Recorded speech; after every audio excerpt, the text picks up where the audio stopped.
प्रिय भावकों, जय श्री कृष्ण। आज मैं आपको 4 बड़ी बातें बता रहा हूँ जिनका ध्यान रखना बहुत ज़रूरी है। देखिए, अगर पहली बात मैं बता रहा हूँ, माघ मास और ज्येष्ठ मास में अमावस्या यदि रविवार की पड़े या रविवार में आए तो जानिए पृथ्वी पर मनुष्यों का विनाश होना निश्चित है। रुंड मुंड दिखाई देंगे, यानी किसी देश से लड़ाई चढ़ाई हो सकती है, उसमें जान माल का बहुत हानि होती है। तो ये ज्येष्ठ मास और माघ मास की जो अमावस्या यदि रविवार को पड़े तो ऐसा फल प्राप्त होता है। अब देखिए दूसरी बात, यदि कोई पक्ष, एक पक्ष में 15 दिन होते हैं, अगर कोई पक्ष 13 दिन का होता है तो उसमें हाथी घोड़ा और मनुष्यों का विनाश होता है, यानी मनुष्यों के विनाश के साथ साथ पशुओं का भी विनाश होता है। यानी ये 13 दिन का पक्ष जो है हाथी घोड़ा और मनुष्यों के लिए निषिद्ध है। अब देखिए, हवन नक्षत्र का ज्ञान, सब लोग हवन कराते हैं, महाराज हमारे हवन करना है, परंतु उस हवन में क्या चीज़ की सावधानी रखनी है वो मैं आपको बताने जा रहा हूँ। देखिए, जिस दिन आप हवन कर रहे हैं उस दिन सूर्य नक्षत्र का ज्ञान करें, यानी सूर्य किस नक्षत्र में है। जिस नक्षत्र में सूर्य हो उससे 3 नक्षत्र तक आहुति सूर्य को जाएगी और 3 नक्षत्र तक बुध को जाएगी और आगे 3 नक्षत्र तक शुक्र को जाएगी और आगे 3 नक्षत्र तक शनि को जाएगी और आगे 3 नक्षत्र तक चंद्रमा को जाएगी, आगे 3 नक्षत्र तक मंगल को जाएगी और आगे 3 नक्षत्र तक गुरु को जाएगी और आगे 3 नक्षत्र तक राहु को जाएगी और आगे 3 नक्षत्र केतु को जाएगी। 3 नक्षत्र 9 ग्रहों को जाएगी। 9 या 27 नक्षत्र होते हैं। अब मैं आपको ये बता रहा हूँ कि सूर्य नक्षत्र या किसी जो ग्रह में 3 नक्षत्र तक आहुति जाती हैं तो वो उसका परिणाम क्या होता है।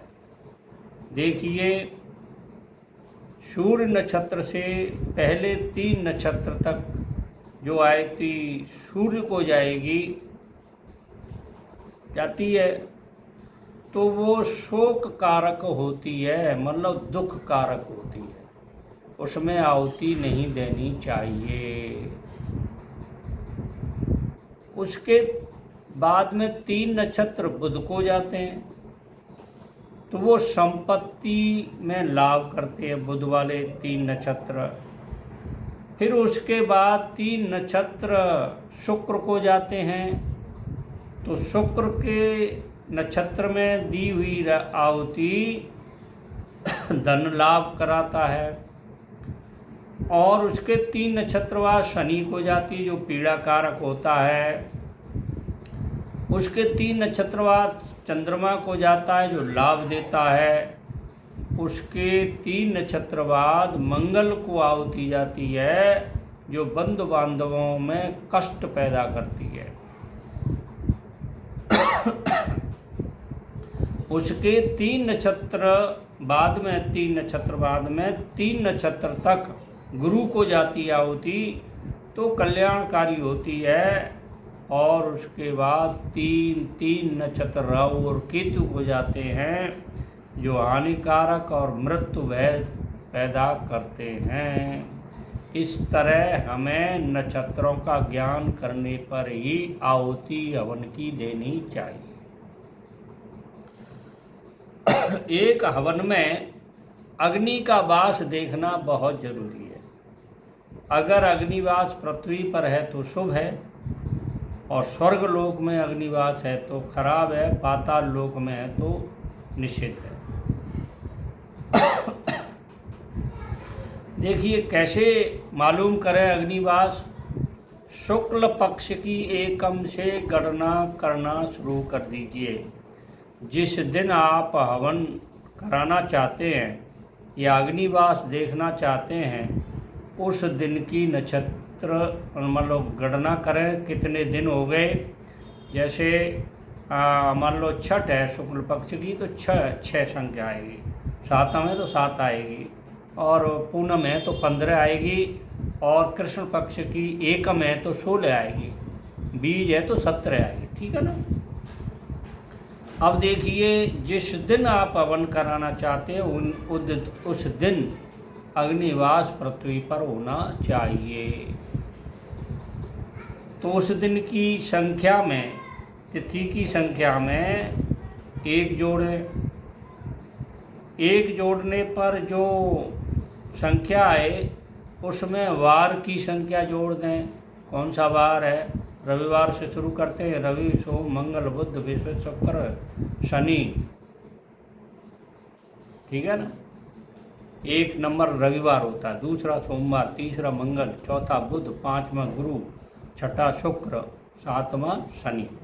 तो उसमें वार की संख्या और जोड़, या फिर जो तिथि है उस दिन तिथि संख्या में 1 जोड़े, उसमें वार संख्या जोड़े, और जो संख्या आए उसमें 4 का भाग दे दें। 4 के भाग देने पर पूरा भाग जाने पर अगर 3 शेष बचता है और 0 शेष बचता है तो अग्निवास पृथ्वी पर होता है, जो सुखदायी होता है। अगर 1 शेष बचे तो स्वर्ग, अग्नि का वास स्वर्ग में होता है, जो धन हानि कराता है, और 2 शेष बचता है तो पाताल लोक में अग्नि का वास होता है, जो प्राणनाशक होता है। इन चीज़ों का प्रत्येक पंडित को, प्रत्येक यजमान को, प्रत्येक धर्म कार्य कराने वाले को 4 बातों का ध्यान करना चाहिए, अन्यथा पुण्य की जगह हानि की संभावना बनती है।